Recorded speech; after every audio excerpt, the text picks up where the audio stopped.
Hi, Katie Anderson here, and I wanted to respond to a question that was asked in my recent Leading to Learn Accelerator program in one of our live group coaching sessions, focusing on how to ask more effective questions to support problem solving.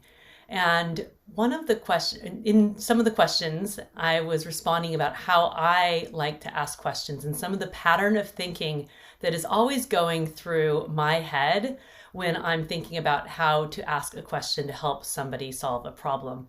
And it usually goes along the pattern that I learned from when I'm practicing A3 thinking, A3 being a size of paper that they use at Toyota to support problem solving and other documentation of projects and other things.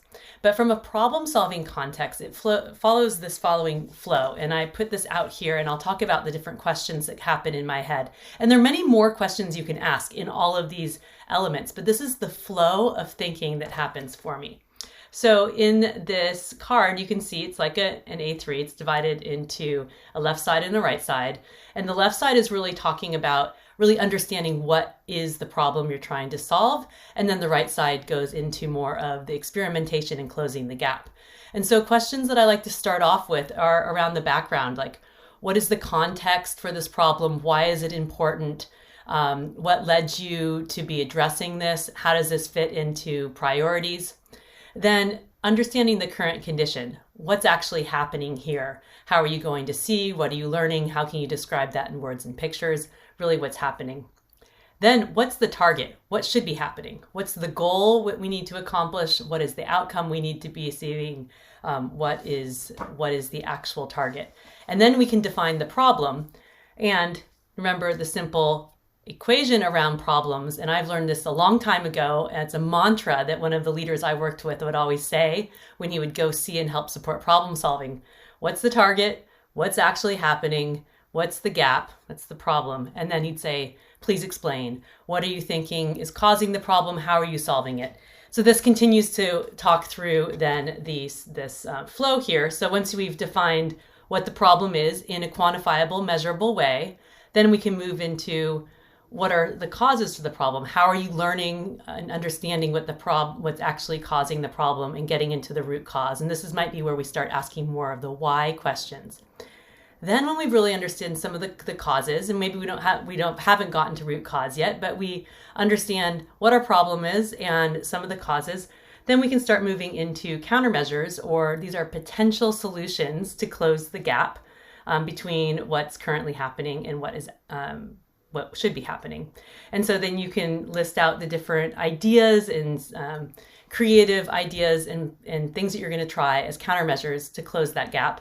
And you can prioritize based on what are we going to try first, what's our first step, and then we put together our plan, what are we going to do, and then really important, what are you learning from this? And to know that this A3 is not a static document, but you continue to revise as you go through and learn from it. You do not have to be doing A3 thinking or using an A3 format or a piece of paper to be doing the same thinking process. But this in the back of my mind is always how I'm guiding people through a problem solving process, starting with context, what leads you to be focused on this problem, why is it important to you, understanding what's currently happening, what's actually happening, what should be happening. Then you can quantify that problem.